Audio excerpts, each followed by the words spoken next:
2025 كانت تقيلة على ناس كتير جدا. ناس كتير وقعت، وناس وقعت وقامت تاني، وناس لسه ما زالت بتحاول، وفي ناس نجحت فيها يعني عادي. بس الفكرة الفيديو ده انا مش هدفي ان انا احاسبك على الحاجات اللي فاتت او على السنة اللي فاتت، او مش جاي اقلب الهموم عليك. الفكرة احنا عايزين نبدأ سنة جديدة 2026 بطريقة احسن، نعوض الغلطات اللي احنا عملناها السنة دي، نبدأ سنة جديدة حلوة، نغير الجديد اللي هو المستقبل. كده الماضي خلاص المفروض ننساه، خلاص نحطه على جنب، نبدأ بقى في الجديد. تعال دلوقتي على أول أهم نصايح لازم تبدأ بيها، لازم تخش بيها 2026. النصيحة الأولى: ما تجلدش نفسك. يعني ايه ما تجلدش نفسك؟ دايما كل واحد فينا بيقارن نفسه دايما. ده نجح، ده سافر مثلا بره وراح يشتغل بره، ده بيعمل كذا. الفكرة من ده ما تقارنش نفسك بحد. انت عملت اللي عليك، انت حاولت. طب ما انت عملت اللي عليك، حاولت وعملت مجهود وبتذاكر، ده في حد ذاته نفسه نجاح. يعني انت ما فضلتش شويه في مكانك. ما دايما يعني انت فكرة مثلا انت دايما تعالى اقول لك سر. دايما تلاقي الاهل دايما: بص ده عمل ايه، بص قريبك ده عمل ايه، بص ده جاب ايه. مالكش دعوه بحد، فكك من اي حد. اللي يقعد يقول لك ده دخل كليه كده، دول ناس دماغهم تعبانه. فكك منهم، خليك في مستقبلك، حياتك، نجاحك، مالكش دعوه باي حد، كلام اي حد فكك منه. المهم ان انت تكون، لو انت استغليت المكان اللي انت فيه ده صح، انت حرفيا هتحقق نجاح احسن من اللي دخل اي مكان تاني. اهم حاجه تبقى مبسوط مرتاح. انت كده مش تفرق معاك. انت المهم انت تبقى مبسوط من جواك. انت دخل الكليه دي اللي مثلا يقول مثلا عايز اخش مثلا كليه طب، انت تقول له مثلا انت بتحب مثلا الكليه دي، يقول لك لا انا ما بحبهاش، بس اللي هو كل ما يترجت نفس الكليه، فاهم انت؟ طب ليه احنا مثلا ما نخش حاجه احنا حابينها؟ انت أصل لو دخلت حاجه انت حاببها دي انت هتحقق فيها نجاح كبير جدا، اللي هو انت ممكن ما تحققوش لو الكليه دخلت كليه مثلا زي طب او هندسه انت ما تحققوش. انت لو دخلت في كليه انت بتحبها ما تلاقيش حققت نجاح كبير قوي. تاني نصيحه: اقفل الملفات المفتوحه. الشغل اللي انت مأجله خلصه. حاجه انت قرار انت كنت مأجله وانت لسه ما خدتوش، قاعد محتار ما بين حاجه، خد قرارك وقفل. علاقه اي حاجه تنتهي او تكمل، الحاجات اللي انت معلق مأجلينها قفلوا السنه على نضيف، خلي كلها قفلوا تلف ملفات السنه، كل حاجه السنه ومشاكل السنه وحوارات السنه كلها قبل السنه ما تخلص.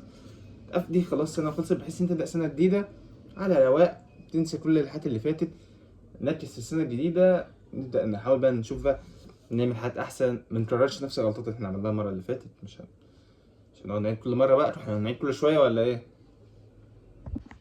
تالت حاجه: بلاش تستنزف طاقتك.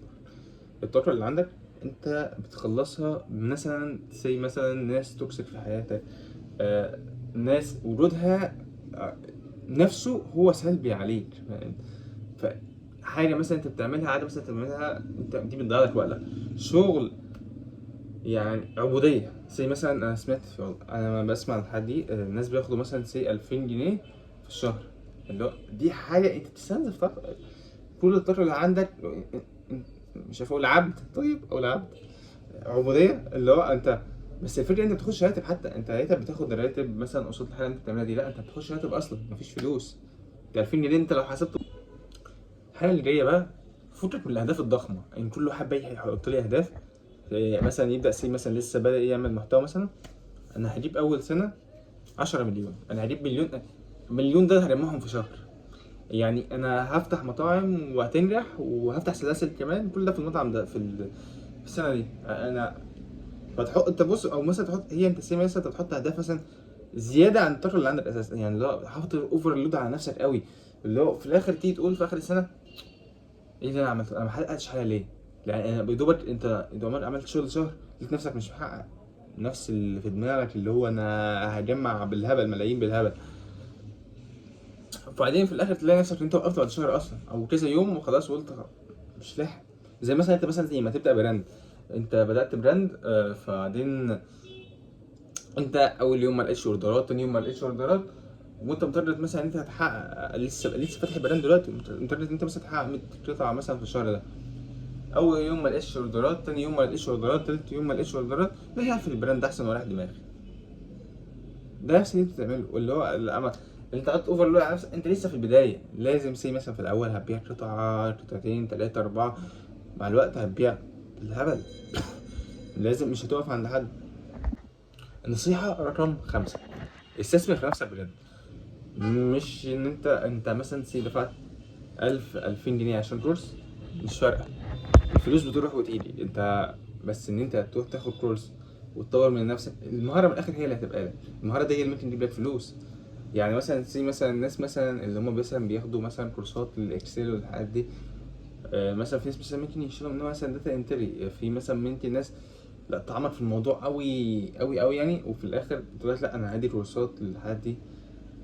مش ما تستخسرش في نفسك، مش عشان كورس ولا حاجه انت هتتعلم. مثلا كورس مثلا سي انا ما اعرفش التداول حلو ولا لا، بس او مثلا التسويق مثلا، التسويق مثلا انت خدت كورس فيه ده تشتغل بيه، هيجيب لك فلوس. مش فانت مش تستخسر فلوس في نفسك ان انت عشان تاخد تتعلم حاجه. المهاره هي اللي هتبقى لك من الاخر، وهي اللي هتجيب لك فلوس، مش الفلوس ولا المبلغ ده اللي هيجيب لك الفلوس اللي انت متخيلها. نصيحة رقم 5 واللي أنا بعتبرها من أهم النصايح، سامح وامشي.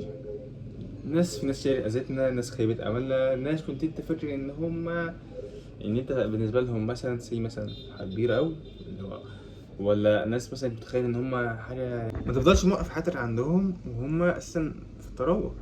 لا أنت رايح دماغك، الموضوع اتقفل انهيه خلاص. ما تشيلش كره في قلبك لأن ده في حد ذات نفسه هيبقى موضوع مؤثر فيك. لا أنت رايح دماغك، الموضوع انتهى، سيبهم سامحهم. آه، ما تشيلش كره في قلبك لحد، خلي انت دايما قلبك صافي دايما للناس كلها، بس انت تتجنب التعامل معاهم، ابعد عنهم. وعايز اقول لك حاجه، لو 2025 علمتك حاجه فهي علمتك ان انت اقوى بكتير قوي مما انت كنت متوقع. انت لا طلعت اقوى بكتير. كل حاجه انت مريت بيها وعديتها، وان انت لسه موجود دلوقتي، فده في حد ذاته، وان انت عايش والدنيا تمام، ده في حد ذاته حاجه كويسه. وما تنساش تكتب لي ايه اكتر حاجه اتعلمتها 2025، كل حاجه اللي انت اتعلمتها في 2025، او حاجات ضاعت من ايدك او طموحات ضاعت من ايدك، او ايه الحاجات اللي اثرت فيك قوي في 2025. اكتب لي في الكومنتات تحت. مش تنسى تعمل سبسكرايب عشان